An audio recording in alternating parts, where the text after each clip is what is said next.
नमस्कार, यूट्यूब के free coaching channel पर आपका स्वागत है और आज हम रीजनिंग के नेक्स्ट चैप्टर प्रोपोजिशन के बारे में जानेंगे। तो सबसे पहले ये जानते हैं कि प्रोपोजिशन का मतलब क्या है। प्रोपोजिशन का मतलब होता है लॉजिक से, जहाँ पर कुछ न कुछ लॉजिक छिपा हुआ होगा।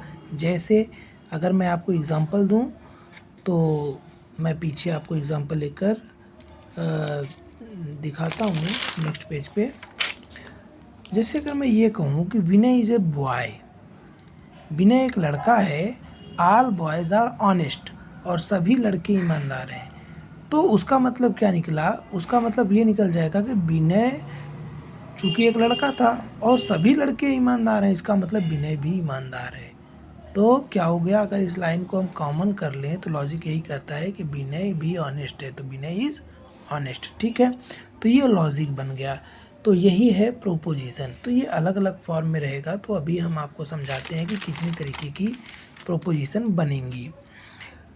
तो जो प्रोपोजिशन होते हैं उसमें मेनली 4 पार्ट होंगे।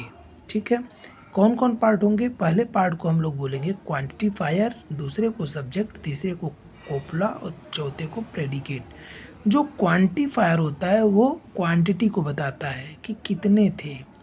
सब्जेक्ट क्या होगा? जिसके बारे में कुछ कहा जाएगा। कॉपुला वो होगा जो कि जोड़ने का काम करेगा। प्रेडिकेट वो होगा जो कि उसकी विशेषता संबंध बताएगा सब्जेक्ट का। जैसे अगर मैं एक एग्जांपल लूँ कि ऑल बॉयज़ आर ब्रिलियंट, कि सभी लड़के ब्रिलियंट हैं, तो यहाँ पर क्वांटिटी कौन बता रहा है? ऑल बता रहा है कि सभी, तो ये क्वांटिफायर हो गया।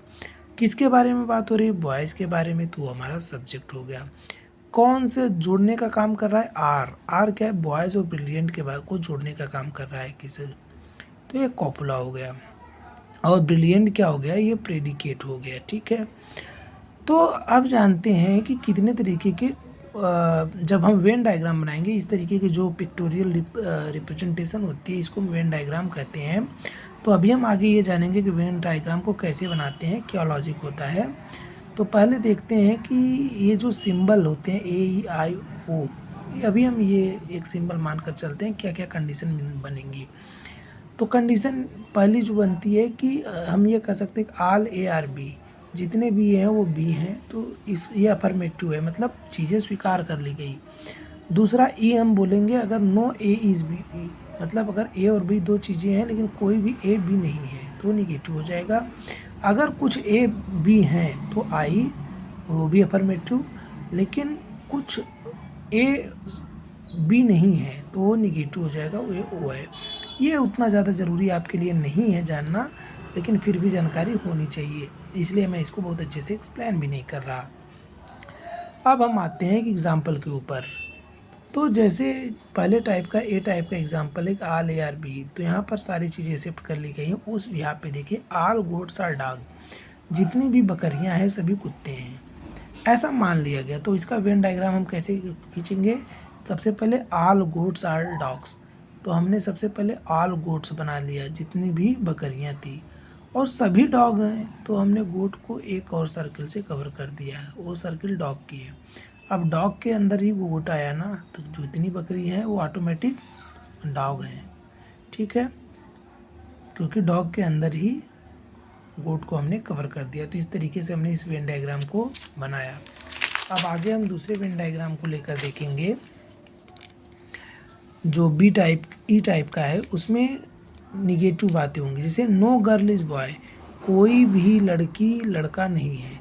तो देखो हमने एक बॉक्स बना दिया, एक डायग्राम बनाया बॉय के लिए और एक गर्ल के लिए, लेकिन दोनों का कोई रिलेशन नहीं। क्यों?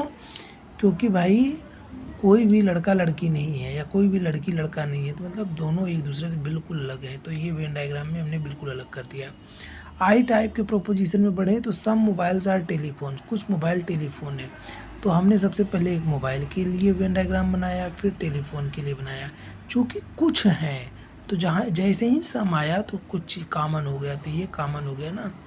तो ये कुछ क्या, मोबाइल क्या है? टेलीफोन है। देखो मोबाइल टेलीफोन वाले हिस्से में थोड़ा सा हिस्सा मोबाइल का आ गया, और या ये कह सकते हो टेलीफोन वाले मोबाइल का आ गया, या कह सकते हो मोबाइल वाले में टेलीफोन का, कुछ मोबाइल के टेलीफोन कॉमन चीज़ें हैं। ठीक है, और ओ टाइप में क्या है कि सम बॉयज़ आर नॉट स्टूडेंट, तो हमने बॉय का अलग बनाया, स्टूडेंट का अलग बनाया, लेकिन कुछ बॉय नहीं है तो उसने कुछ नहीं है तो हमने कुछ इसी को हटा दिया।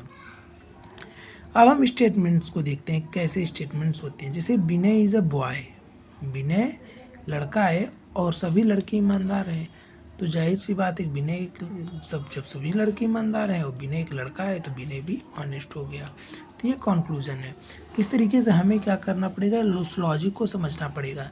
एक और एग्जाम्पल लेकर समझते हैं कि सम बॉयज़ आर थीव्स, कुछ लड़के हैं जो चोर हैं। तो हमने